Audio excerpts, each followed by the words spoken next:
she's got the whisk here. You want to mix it really, really good, because if it's a little too watery, it'll actually form ice on the sides of the cylinder and it'll wear your scrapers out too fast. So you want to make sure it's mixed really well.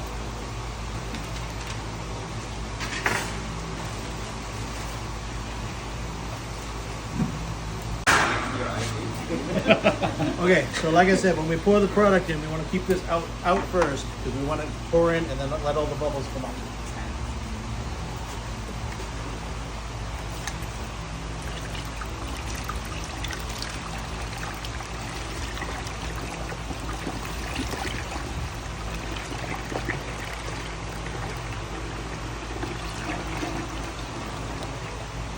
Okay.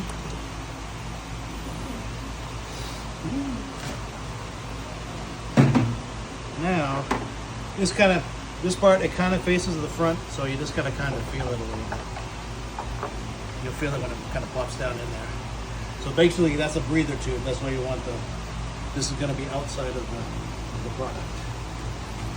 And when we start this up, like I said, this one's gonna start refrigerating, and the cylinder's gonna start refrigerating. We put it on freeze.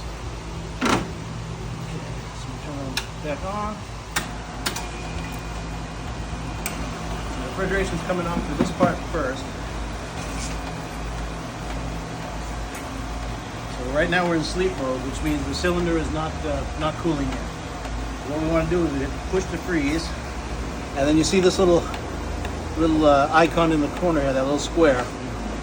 As it gets thicker, it's going to create more amperage, and the amperage is going to make those little squares go all the way across the bottom of this thing.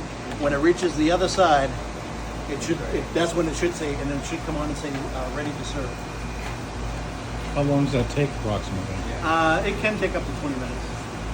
Yeah, usually 10 to 20 minutes, depending on